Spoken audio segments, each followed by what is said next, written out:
So here's something interesting. Despite Donald Trump calling African countries shitholes, yes,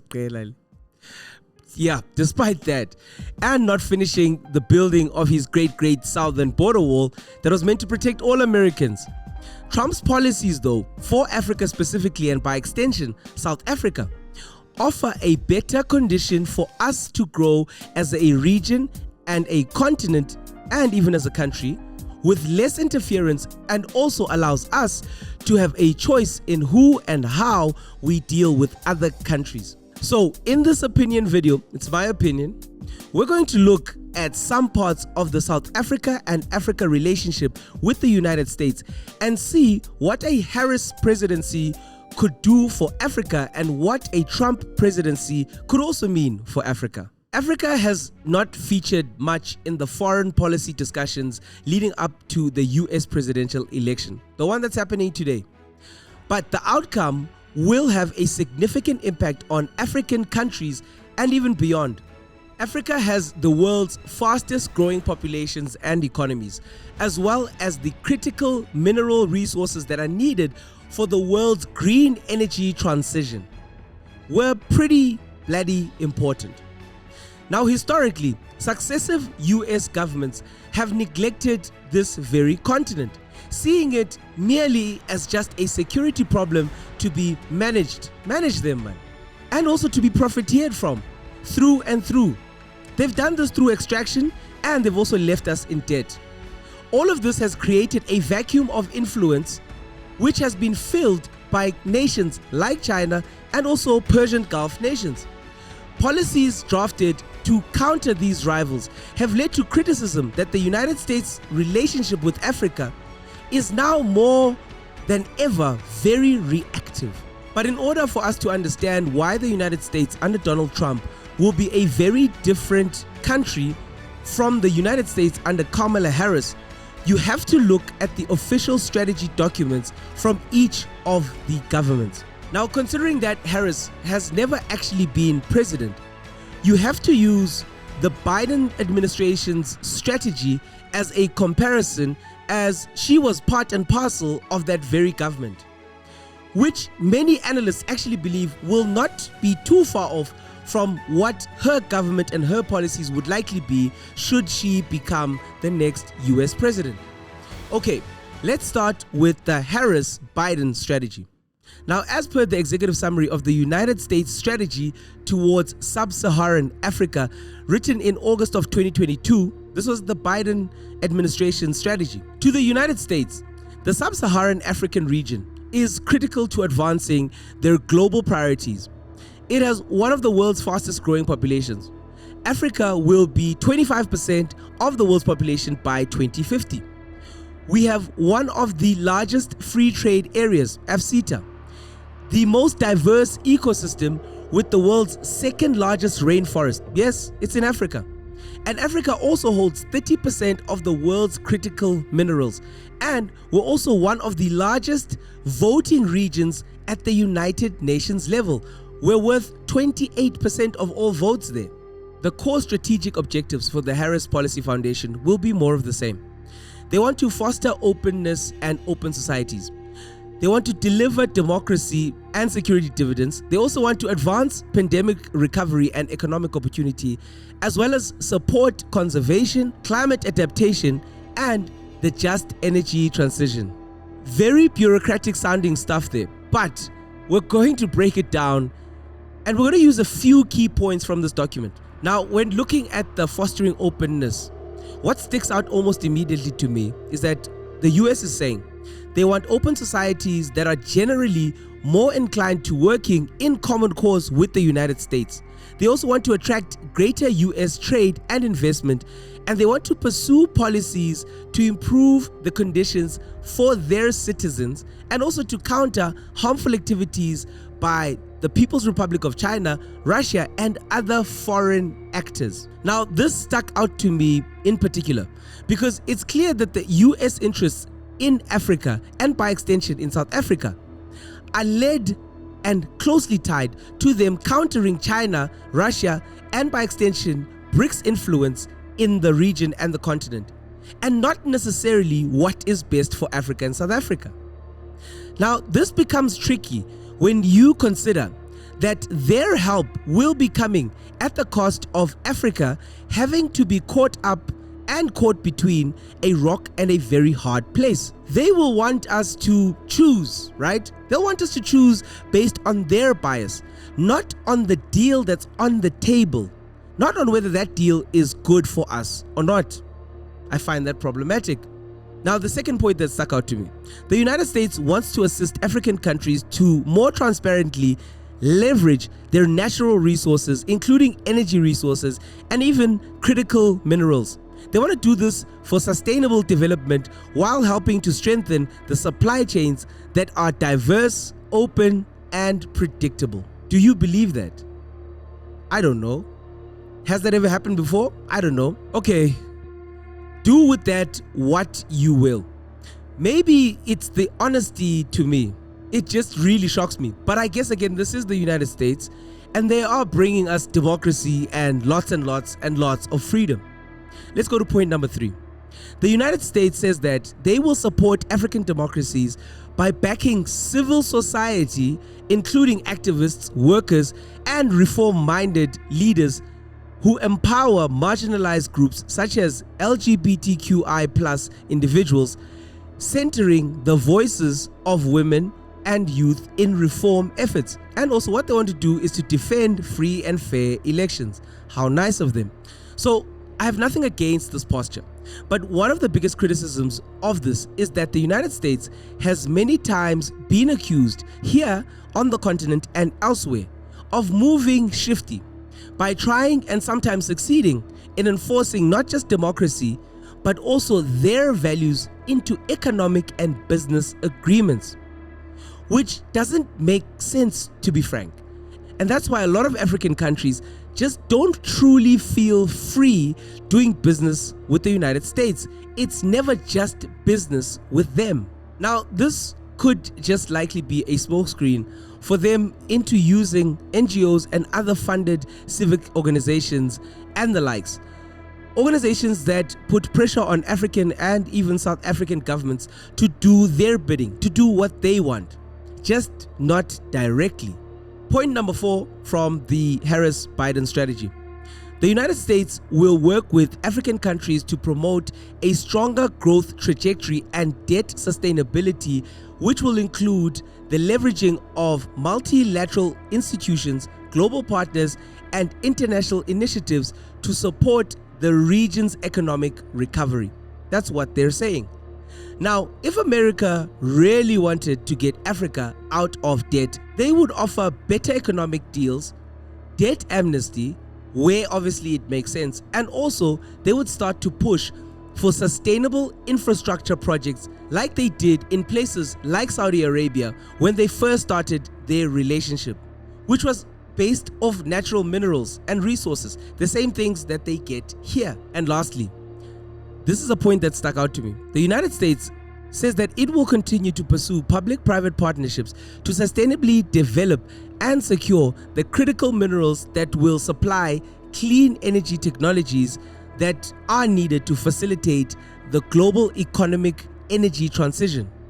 The United States says that it will encourage African countries to enact necessary reforms to enable transparent and world-class investment into the region's critical mineral sectors, while still upholding human rights and complying with international environmental and social safeguards. That's what they're saying.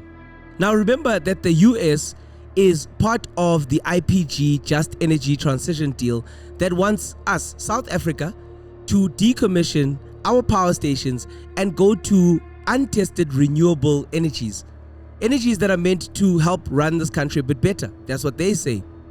Well, many people like myself are against this rushed plan, and we want to ensure our energy independence using coal, which we have in abundance. And we want to have a slower but effective transition. If the US and even the EU were really about Africa's energy sustainability, key projects like the $80 billion Inga hydroelectric dam project can revolutionize the energy industry in the Central and Southern African region of Africa. Almost immediately, actually, and it would be the foundation for the region to start growing and to also be able to access cheap and renewable energy. If they really wanted to do great things, they'd help us do that. But maybe your views are different on the Harris-Biden policies. So please jump into the comments. Jump in right now. Let us know what you think. I want to have a robust discussion around this. As Africans, let's look at what Trump's America could mean for Africa. Now, in December 2018, Trump's White House outlined the Africa plan. The main thrust of the Donald Trump plan is that he wants to push to extend economic partnerships with countries who are committed to self-reliance and countries that also want to foster opportunities for job creation both in Africa and in the United States. Starts to sound differently from point one. Actually, before we continue, just for contrast, Trump's strategy for Africa is barely one page. Yes, one page, and the Harris-Biden plan is 17 pages long. Now, you could think that less is less until you actually realize that the one plan has clarity and the other plan is trying to find its way and find itself, and it's taking a really long route to get home. Now, Donald Trump's plan is pretty simple. It centers on three themes: promoting prosperity in Africa and America, strengthening security, and lastly, striving for stability. Three key themes. The very first point states that President Donald Trump's Africa strategy will advance trade and commercial ties to increase prosperity in the United States and Africa. In fact, the entirety of his philosophy for Africa is economic and also jobs focused, with sprinkles of self-responsibility for security, and he also links to how better economic relations must equal jobs for people at home in America and even in Africa, which is fair enough. Now, number two, the Prosper African Initiative will support open markets for American businesses, grow Africa's middle class, promote youth employment opportunities, and improve the business climate. Another point that made sense to me was that in his plan, the administration will continue to support African ownership of responses to regional threats. Basically, Africa must solve its own conflicts. Then it goes on to say that the administration will support effective United Nations peacekeeping operations while seeking to reconfigure or end operations that do not meet their goals or facilitate lasting peace. For the longest time, there's been a feeling of occupation by Western militaries in certain areas of the African continent. And this has not sat well for the people of those regions. Just look at the Sahel region and what they have done to remove Western troops from their lands. When it comes to how aid will be dispersed on the continent, the Trump administration says that the United States will use assistance programs to support economic growth and advance democratic citizen response governance and the rule of law. To me, the Trump plan seems fair. We will work with those who push democracy, we will support those who are not dictators, and we will create an economic relationship that has no frills. Let's work. To me, as an entrepreneur, I can respect that. Trump's US isn't coming here to dictate how and when and where we should be operating. In fact, you can read both of these documents down in the comments for yourself and form your own opinion. I'll tag them there. Now, with all that said, there's a lot of water that's gone under the US and South African bridge. But there are a few things that over the past 10 plus years that have shown how the United States has bullied and at times interfered directly and indirectly in South Africa and Africa's running. The first thing that comes to mind is how South Africa was accused by the United States ambassador to South Africa of supplying or getting arms and armaments from Russia from a ship that was docked on our shores last year. An independent inquiry has found no evidence. It found no evidence that South Africa supplied weapons to Russia. President Cyril Ramaphosa even confirmed this. The inquiry found that instead that the Russian cargo ship had delivered a consignment of weapons from Russia to South Africa, armaments and weapons that we ordered in 2018. Now, all of this was contrary to the claims by US Ambassador Ruben Brigetti. He in fact told the media in Pretoria that he was confident that weapons and ammunition were loaded onto the vessel and it made its way back to Russia. A day later, South Africa's foreign ministry said that Mr. Brigetti had apologized unreservedly for his claims. Then, very interestingly enough, a couple of weeks later, a donation or an electricity grant was given to South Africa, and it came from the United States. I guess we'll just have to take cash as an apology. In recent times, the United States Congress has been re-evaluating its relationship with South Africa because of a host of things. Our stance on Palestine, our stance on the Russia-Ukraine war, and many other things. I say this because in June 2024, it was reported that the US House of Representatives had passed a legislation that would require the Biden administration to conduct a full review of America's relationship with South Africa. The legislation, triggered by opposition to Pretoria's relations with Russia and China as well as Iran, would also oblige the administration to report to Congress on whether South Africa has engaged in activities that undermine the United States' national security or its foreign policy interests. Crazy. They're having this debate in their Congress. Truly and honestly, the self-importance that the United States has knows absolutely no bounds. To go even further, the United States criticized South Africa's increased alignment with China and Russia. This included the joint South African military exercises with China and Russia in February of 2023. A US Republican representative, Mr. John James, even said that these drills and exercises are practicing the killing of American sailors and soldiers.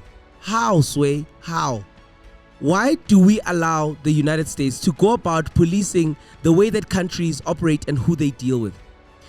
We can't hold our own military exercises with our own strategic partners.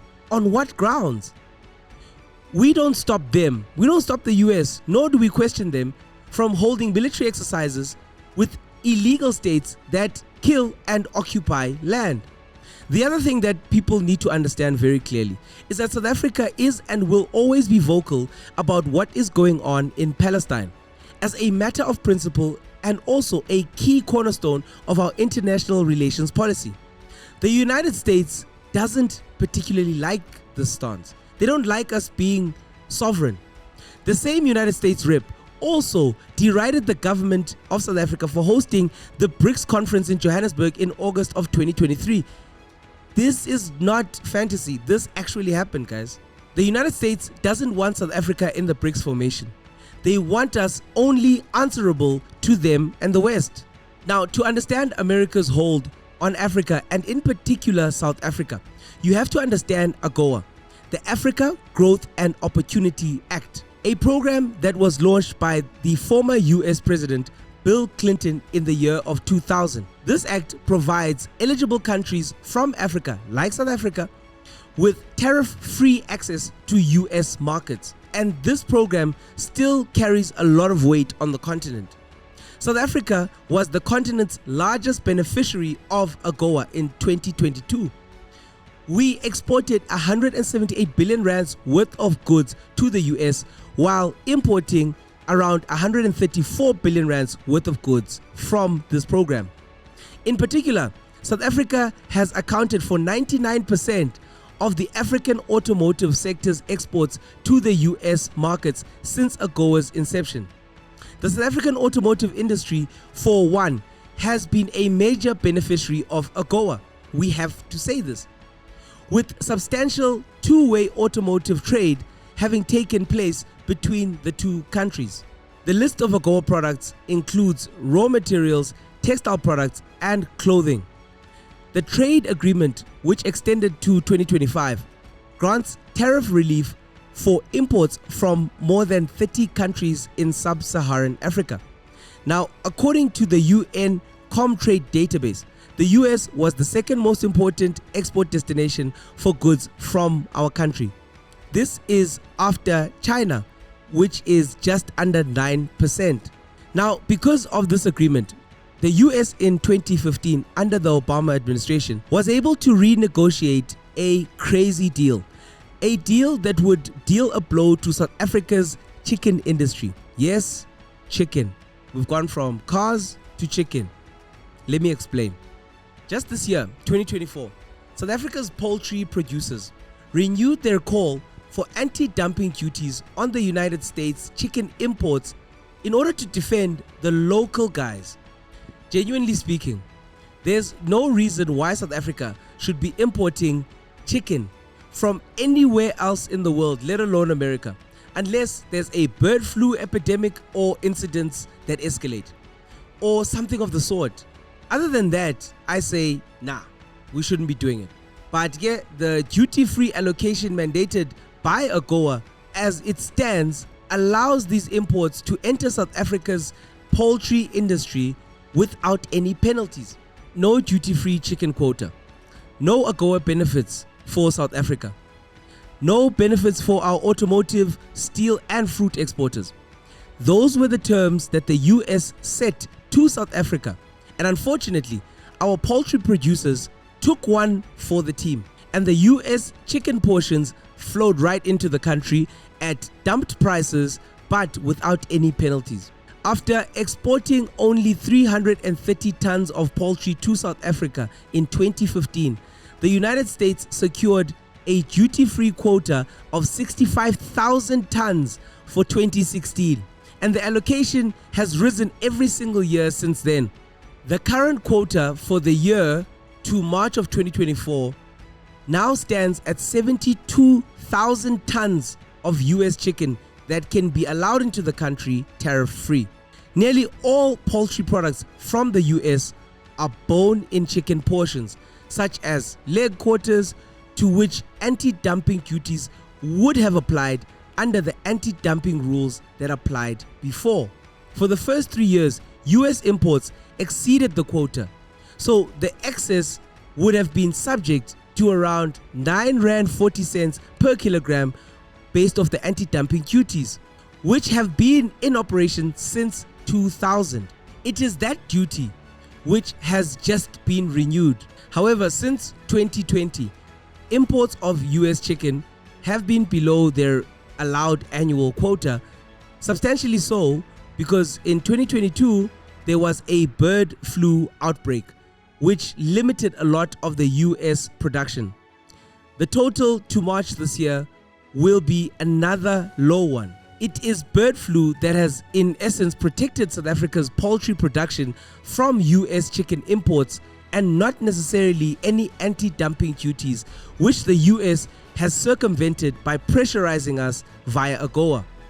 And when bird flu recedes, those very same duty-free imports will continue to be dumped on our shores. We as a country are in a very tricky situation because the United States is holding us hostage on a lot of fronts, and chicken is just one of these. But it's important for everyone to know what's what so that they can make up their own minds. With regards to the fundamental ideologies at the heart of Trump's policies, he believes in isolationism in every respect. He believes in America first. He looks more inward, which means less time interfering in Africa's affairs, and his past administration shows us this. Unlike his 4 predecessors, Trump did not visit the African continent, not even once during his 1 term in office. When I say that this guy will leave us alone, I mean just this. The US will withdraw from international affairs should Trump regain the presidency tonight. Look, if Trump wins this election, we will possibly see the kind of reversion back to the earlier period of US foreign policy under Trump, which will create the perfect conditions for Africa to chart, or at least try to chart, its own path forward. Now, this would be beneficial for many African countries whose internal affairs are disproportionately affected by the current Democratic Party's policy of interference on the African continent. Just read up on Hillary Clinton and the Libyan emails. Even with that said, our politicians actually have to show up. They have to do the work to make amends for the years of mismanagement and underperformance. But on another front, African political analysts believe that Washington's focus on geostrategy and efforts to invest in parts of the continent will actually strengthen and may even remain the same. This including diplomatic ties. Regardless of who wins the White House, they think we'll get more of the same. But the terms of the deals that we will be locked into would start to be a little bit more favorable. Whatever happens tonight, rest assured that the US presidential election outcome will shape a lot around you as an African and as a South African, directly and indirectly. And it's very important for you to know what's happening. Thank you for watching this video until this part. This is one of the longer sort of opinion videos, and I'm really happy that you got to the watch to the end club. I hope that this was really interesting, because for us this deep dive was really an eye-opener. We hope you really enjoyed it. Now check out one of these other videos, and we hope that they will be just as interesting as this one. Cheers.